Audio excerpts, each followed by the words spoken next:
नीचे किताब जो वो है फ्लेमिंगो और दूसरी किताब है विस्टास। वो हम आपको दिखा देते हैं कि आपको विस्टास क्या है। ये आपकी दूसरी किताब है, आपको दिखाई दे रही होगी, ठीक है, जिसका नाम है विस्टास। अब फ्लेमिंगो विस्टास का हिंदी मीनिंग क्या है? विस्टास एक स्पेनिश का वर्ड है, ठीक है। और जैसे वर्क बुक और टेक्स्ट बुक आती थी हमारे पास पढ़ने के लिए, जैसे आपने 11th में पढ़ा था, वैसे ही दो किताबें आपको अब 12th में फिर मिलेंगी। एक का नाम है विस्टास और एक का नाम है आपका, हाँ, एक का नाम है आपका जो क्या कहते हैं फ्लेमिंगो। तो फ्लेमिंगो समझ लीजिए टेक्स्ट बुक और विस्टास को समझ लीजिए आप वर्क बुक। तो विस्टास एक स्पेनिश वर्ड है जिसका अर्थ होता है परिदृश्य या कोई अच्छा जो दृश्य होता है। आप देख रहे हैं इसमें दिखाया भी क्या है, बहुत अच्छा सीन यहाँ पर दिखाया गया है जिसको स्पेनिश भाषा में विस्टास कहते हैं। ये आपकी दूसरी किताब है। आपकी पहली किताब का नाम है, ठीक है, फ्लेमिंगो। फ्लेमिंगो का मतलब होता है राजहंस। ये देखिए हंस आपको यहाँ पर दिखाई दे रहा है। राजा लोग सरोवर में हंस को पालते थे और बहुत अच्छे से उन्हें रखते थे, तो वो जो है हंस डब्बी कहलाते हैं और फ्लेमिंगो भी कहलाते हैं। तो फ्लेमिंगो का अर्थ ये होता है। अब आपको पढ़ने के लिए क्या दिया है? फ्लेमिंगो की किताब जैसे ही आप ओपन करते हैं तो फ्लेमिंगो किताब आप ओपन करने के साथ ही, ठीक है, उसमें दो पोर्शन आपको मिलेंगे। वो दो पोर्शन क्या है मैं आपको बता दूं। ये आपको पढ़ना चाहिए कि इस फॉरवर्ड जो लिखा प्रस्तावना किताब की, इसमें क्या लिख कर दिया गया है। तो देखिए आपकी फ्लेमिंगो में ये आपको 8 प्रोज दिए हैं। प्रोज मतलब गद्य दिए हैं और पोएट्री मतलब आपको दिया गया है काव्य। काव्य यानी कविता। दोनों का अंतर समझ लीजिए, what is prose and what is poetry. Can anyone tell me what is the definition of prose and poetry? कोई मुझे बता सकता है कि प्रोज और पोएट्री क्या है? प्रोज किसे कहते हैं, पोएट्री किसे कहते हैं इंग्लिश में? Anyone can tell me what is the definition of prose and what is the definition of poetry? Why these two categories are divided in your books? Why you are reading the prose and poetry? What are these? ये है क्या? आप क्या पढ़ते हैं? आप तो ये जानते हैं कि हमारा लेसन है और हम लेसन पढ़ रहे हैं। सबसे पहले ये जानना चाहिए कि प्रोज और पोएट्री क्या कहलाते हैं। क्या कोई बता सकता है प्रोज और पोएट्री क्या कहलाते हैं?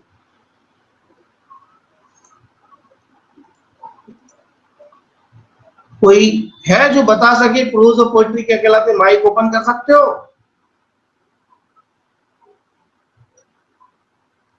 सर सर प्रोज रहता है गद्य खंड जिसमें स्टोरीज रहती हैं, और पोएट्री रहते हैं पद्य खंड जिसमें कविताएं रहती हैं। ये तो सभी जानते हैं नौशीन। ये प्रोज में जो है वो हम यहाँ पर आपको बता दें कि क्या कहते हैं, गद्य रहते हैं पद्य। मैं ये पूछूं प्रोज किसे कहते हैं? What is the definition of pros? तो सुन लीजिए प्रोज क्या कहलाता है। प्रोज और पोएट्री का एक ही डिफरेंस होता है। Prose is by the mind. Prose is by, आप रजिस्टर लिए हो तो लिख लीजिए ये चीजें, अब आपको सब पढ़ना है याद है। Prose is by the mind. In prose the social problem are discussed.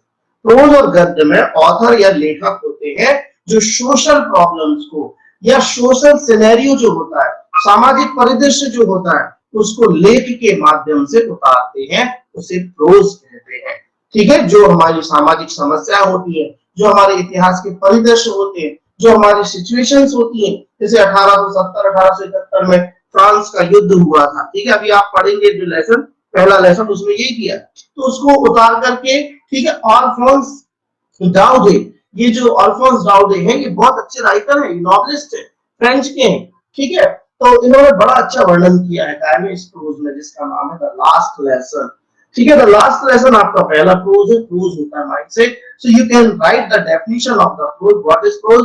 Prose is always written by the mind and it is discussed about the social problem and the social scenario.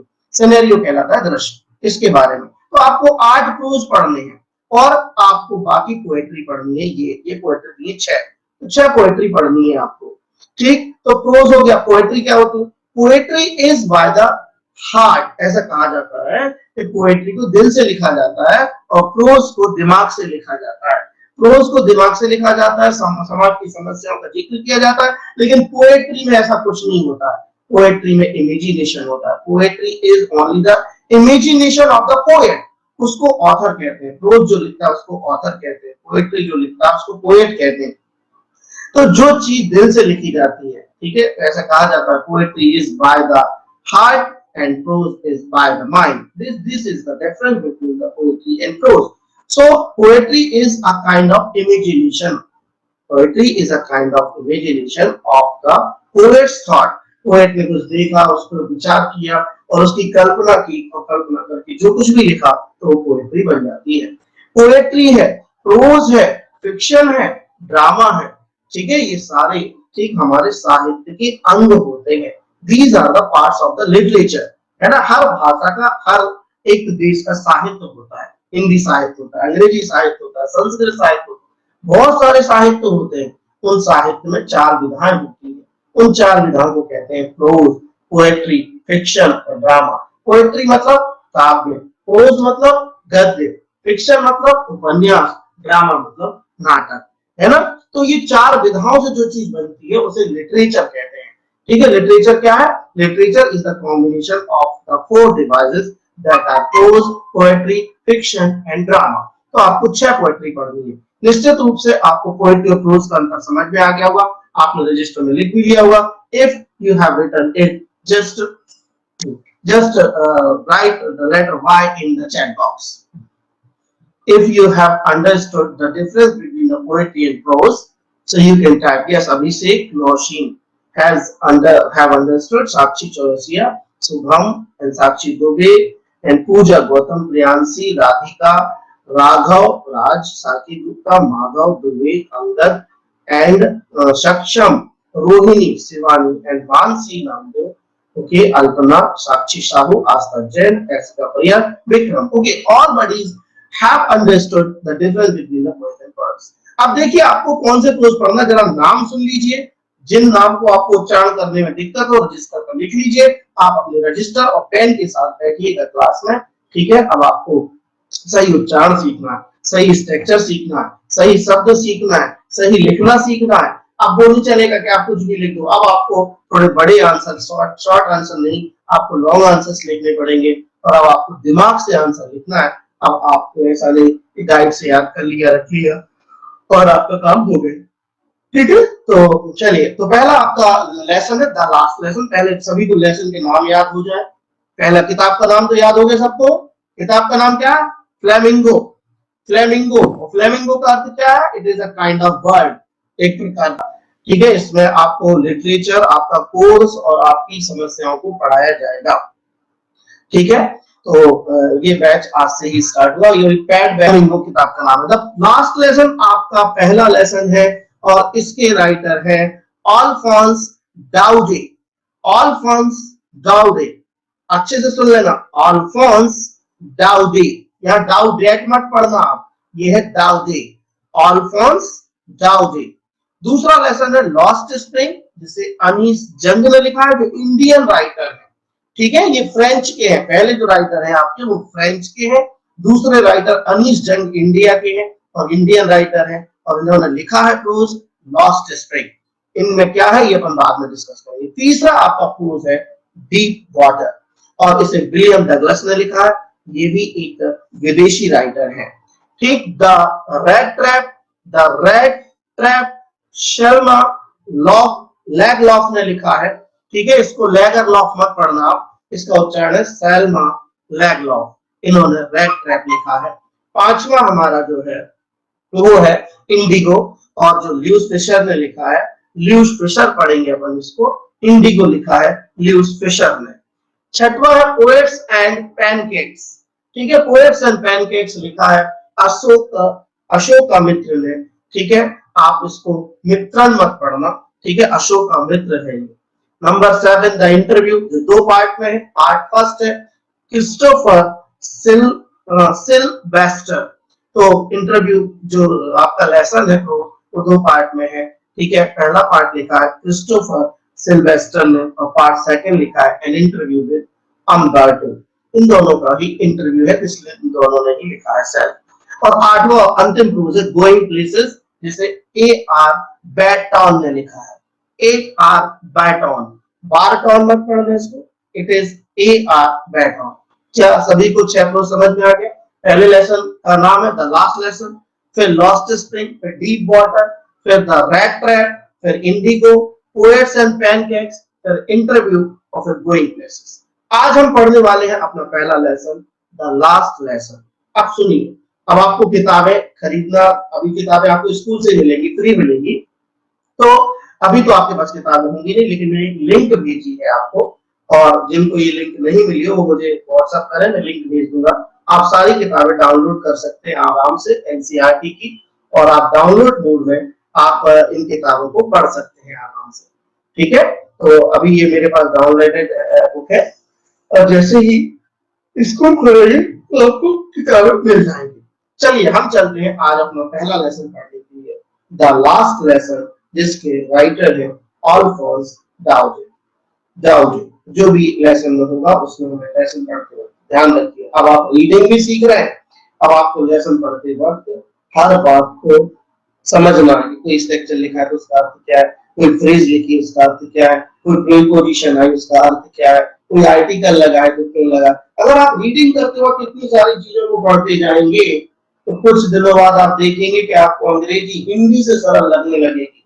अगर आपने अच्छी reading करना चालू कर दिया तो ये समझ लीजिए हिंदी से ज्यादा सरल है अंग्रेजी। ठीक है, जैसे आप देखिए क्या होगा कि जब आप ये प्रोज पढ़ लेंगे तो प्रोज पढ़ने के बाद आपको प्रश्न उत्तर लिखने होंगे, और प्रश्न उत्तर लिखने के लिए कोई गाइड वाइड अब अपन को नहीं चाहिए, प्रश्न उत्तर के लिए चाहिए अपने दिमाग। ठीक है, और दिमाग से हम इन सारी चीजों को आराम से लिख पाएंगे। चलिए तो हम शुरू कर रहे हैं। फर्स्ट लेसन आपका जो है वो है द लास्ट लेसन। सभी को पूरे 8 के 8 नाम याद हो जाए तो उसके सबसे पहला काम हमारा यही होता है कि हमें किताब का नाम याद हो, फिर हमें ये पता हो कि किताब के अंदर क्या क्या है। पोएट्री के बारे में हम बाद में बात करेंगे, पोएट्री आपको पढ़ाएंगे। एक प्रोज पहला लास्ट लेसन है, दूसरा लास्ट स्प्रिंग है, फिर डीप वाटर है, फिर द रेड टैप है। रेड टैप इसको आप एक कागज पे लिखकर घर में अंग्रेजी में पूरी दीवार में चिपका दें, कागज को ये लिख करके 6-8 प्रोज के नाम और उनके राइटर्स के नाम लिख करके एक कागज बना करके आप चिपका दीजिए काय पर, क्या कहते हैं, दीवार पर, तो आपको रोज दिखेंगे, आपको रोज याद हो जाएंगे। और यदि आप मोबाइल पे काम कर रहे हैं तो एक अच्छा पोस्टर बनाइएगा। ठीक है, फालतू की पोस्ट में मत पढ़ा करो, अपनी ये जो आप पढ़ते हो उसकी पोस्ट बनाया करो तो ज्यादा बेहतर होगा। ठीक है, ये आपका पहला लेसन, द लास्ट लेसन। देखिए इसमें क्या बताया गया है और आपको क्या याद रखना है, क्या पढ़ना है। ठीक है, तो द लास्ट लेसन जो है उसके ऑथर है अल्फोंस डाउजे। ठीक है, अल्फोंस डाउजे 1840 और 1897 ये इनका, ठीक है, बर्थ और डेथ लिखा होता है।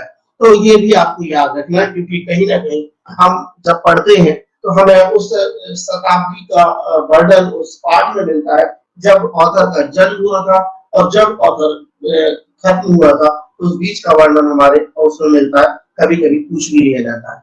Alphonse Daudet was a French novelist. तो सबसे पहली लाइन आपको समझ में आ गई थी, आ गई होगी कि who was a French novelist? Mister Alphonse Daudet was a French novelist. What is the birth date of the Alphonse Daudet? That is 1840 and death is 1897. Was a French novelist and a short story writer. बहुत ही छोटी छोटी कहानी लिखने के जो अल्फोंस साहब है, ये बहुत छोटी छोटी कहानियां लिखते हैं। ठीक है, the last lesson is set in the days of Franco Prussian war 1870 और 1871। 1870 से 1871 के बीच एक युद्ध लड़ा गया था, ठीक है, जिसका नाम था फ्रैंको-प्रूसियन वार। ठीक है, उस माहौल में यह लेसन लिखा गया था। लास्ट लेसन इज सेट इन एक एडजेक्टिव फ्रेज होती है जिसका अर्थ होता है कि यह लिखा गया है। ठीक, किस माहौल में? In the days of the Franco Prussian war, जब फ्रैंको-प्रूसियन वार हुआ था 1870 और 1871 के बीच, in which France was defeated, जिसमें फ्रांस को हरा दिया गया था बाय प्रूशिया। किसके द्वारा हरा दिया गया था? प्रूशिया के द्वारा। Who defeated France? और Prussia defeated the France. Okay, led by Bismarck, जिसका ये लेड बाय, देखिए अब इसमें पैसिव वॉइस लिखा है, ये जो लिखा है फ्रांस वाज डिफीटेड, ये पूरा वाक्य पैसिव वॉइस है। आप पैसिव वॉइस को भी समझिए, पैसिव वॉइस लेखन में कैसे इस्तेमाल होता है, कैसे हम लिखते हैं। ठीक है, फ्रांस वाज डिफीटेड यानी फ्रांस को हरा दिया गया। किसके द्वारा? बाय प्रूसिया के द्वारा, बाय बिस्मार्क, और बीच में हमने लिख दिया लेड बाय। अब ये लेड बाय क्या होता है? जैसे रिटन बाय होता है, ठीक है, जैसे सेंट बाय होता है, भेजा गया है, लिखा गया है। लेड बाय, तो लेड बाय जो है वो लीड क्रिया का थर्ड फॉर्म है, और लीड क्रिया का मतलब होता है नेतृत्व करना, और नेतृत्व करना का थर्ड फॉर्म होता है लीड का लेड। तो यहाँ पर लिखा है, ठीक है, The France was defeated by Prussia, ठीक, led by Bismarck, जिसका प्रतिनिधित्व किया गया था, किसके द्वारा किया गया था? बिस्मार्क के द्वारा इस युद्ध का प्रतिनिधित्व किया गया था। Bismarck. Prussia then consisted of what now are the nations of the Germany, Poland, and parts of Austria. तो प्रूसिया then consisted of, जो उस समय का प्रूसिया था, 1870 और 71 में जो युद्ध हुआ था, उस समय का जो प्रूसिया है, प्रूसिया then consisted of, वो बना हुआ था। consisted of एक फ्रेज होती है, consisted of एक फ्रेज होती है जिसका मतलब है कोई चीज किसी से बना होना। Prussia then consisted of what now are the nations of Germany. अब जो जर्मनी है, पोलैंड है, और पार्ट्स ऑफ ऑस्ट्रिया है, ये प्रूसिया के ही पार्ट्स थे। प्रूसिया इनसे बना था, जो आज वर्तमान में जर्मनी है, पोलैंड है, और पार्ट्स ऑफ ऑस्ट्रिया है, ये कभी पूरा प्रूसिया कहलाता था। In this story, the Frank districts of Alsace and Lorraine have passed into Prussian hands. तो देखो कौन हार गया था युद्ध में? फ्रांस हार गया था। तो फ्रांस की जो डिस्ट्रिक्ट थी, वो डिस्ट्रिक्ट दो थी। इन्हीं के बारे में याद रखना, इनके नाम बहुत अच्छे से, क्योंकि आपको आंसर जब लिखना पड़ेंगे तो आपको इनके नाम बहुत अच्छे से याद हो। इन डिस्ट्रिक्ट के, उन डिस्ट्रिक्ट का नाम था आल्सेक और Lorraine. Have passed into Prussian hands, ये सब चले गए थे, फ्रेंच के डिस्ट्रिक्ट थे जो आल्सेक और लॉरेन, ये काय में चले गए थे? प्रूसियन के हाथों में चले गए थे। Read the story to find out what effect this had on life at school. अब आप कहानी पढ़िए और जानिए कि क्या इफेक्ट हुए थे, ठीक है, स्कूल की लाइफ पर, ठीक है, इस युद्ध के। Read the story to find out what effect this had on life at school. तो जो ये युद्ध हुआ था, किस-किसके बीच युद्ध हुआ था? फ्रांस के और प्रूसियन, ठीक, जिसे हमने कहा था फ्रैंको प्रूसियन वार। इस युद्ध के दौरान फ्रांस हार गया, और हारने के बाद, फिर मैं समरी बता रहा हूं इसकी, कि बिस्मार्क नाम के व्यक्ति ने नेतृत्व किया था प्रूसिया का, और प्रूसिया को वो जिता ले गया, और फ्रांस को हरा दिया। और अब जो डिस्ट्रिक्ट थे फ्रांस के, अल्सेक और लॉरेन, वो प्रूसियन के हाथों में चले गए थे। और अब उस समय प्रूसियन की लाइफ जो थी स्कूल की, उस पर क्या असर पड़ा, इसको हम कहानी में पढ़ेंगे। निश्चित रूप से आप